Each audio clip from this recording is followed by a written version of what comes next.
thought about you guys a lot. I said, the married people stuck at home, I want to be like them. I envy these guys.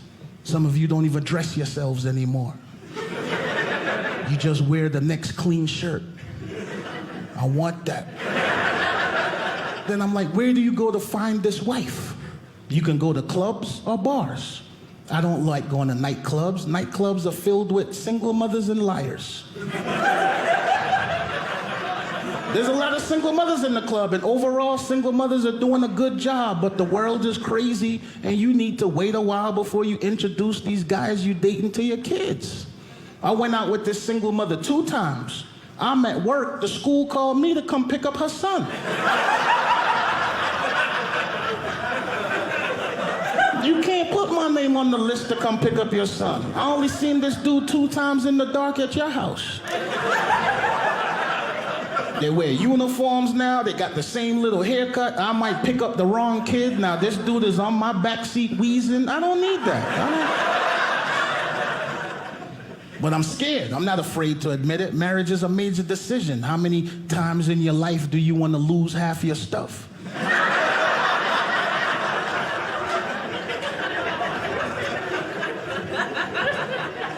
And I'll share with you what scares me the most. What scares me the most about marriage is the fact that men and women don't even look at marriage the same way. When women talk about marriage, it's a happy occasion. I'm getting married, I got my ring, I got my colors picked out, I got 4 of my fat friends to stand next to me. It's gonna be a beautiful day. No, their dress is ugly, mine is pretty. But it's not the same for the men. When men talk about marriage with our friends, it sounds like something you get diagnosed with. Did you hear what happened to Charles?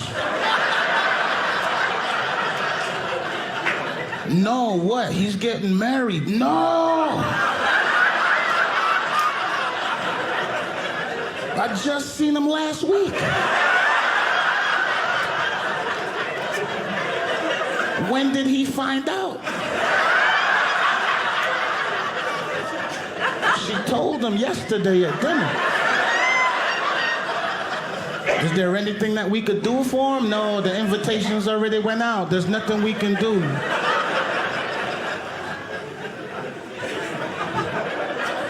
It's rough. I live in Atlanta. You think it'd be easy to find somebody in Atlanta. We have every group represented. We got the LGBTQ community.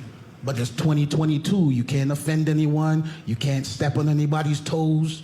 If you meet somebody in Atlanta that's attractive, you have to say things like, how long have you been a woman?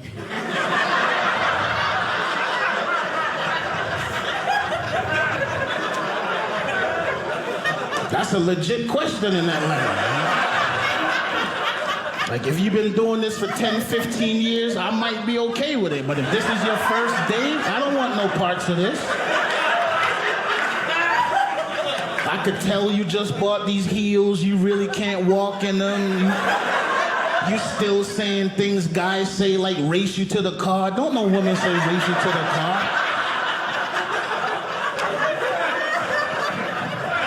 But I practice what I preach.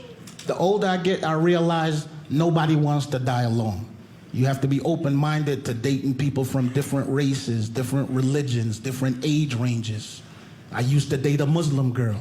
She came to me early in the relationship and said, would you consider becoming Muslim so we could get married? And I was like, no, I'm Christian. I just want 1 wife and a girlfriend. Who wants 4 wives?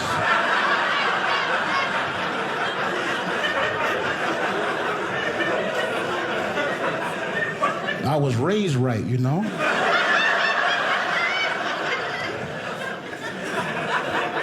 Nobody wants to come home from a night of drinking and be like, I was out with the fellas, I was out with the fellas, I was out with the fellas, I was out with the fellas.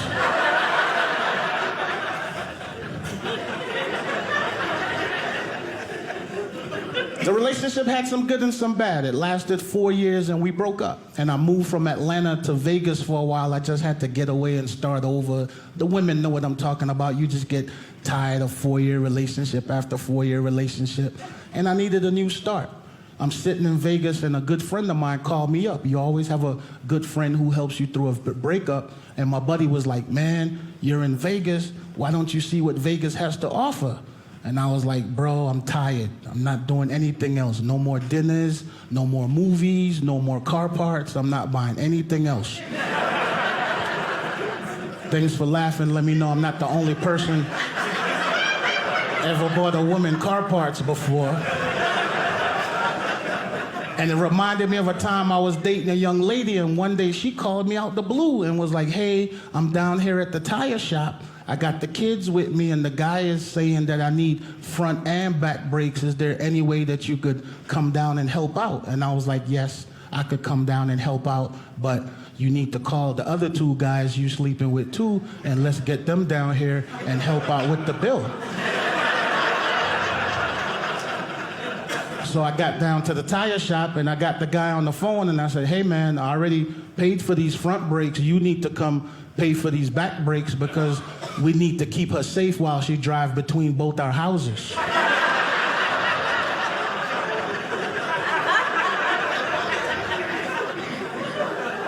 You're not gonna take my brakes and stop at his house. I'm fair, I'm not a fool.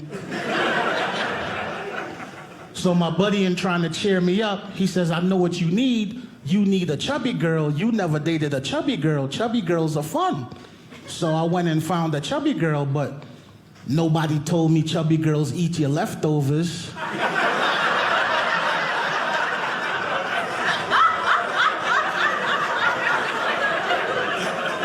And I wasn't prepared for that. I don't have extra meals like that. I'm on a budget. All my meals are spoken for.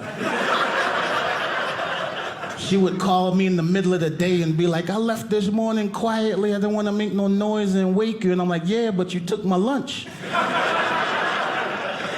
I was going to eat that spaghetti when I woke up. This ain't going to work, chubby girl. This ain't going to work.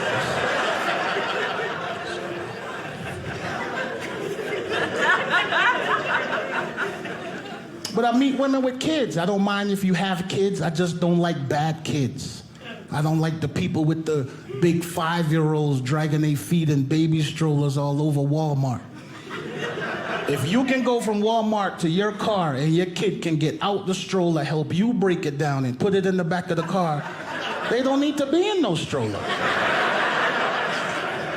I'm in the mall the other day, I seen a kid in a stroller reading.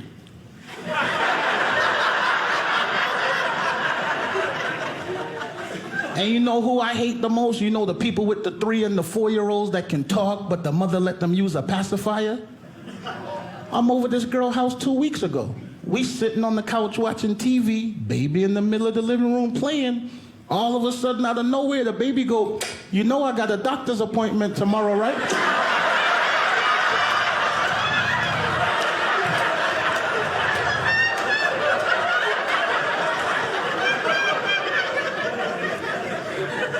And I'm like, this is not a baby. This dude is making whole sentences right here. This ain't no baby.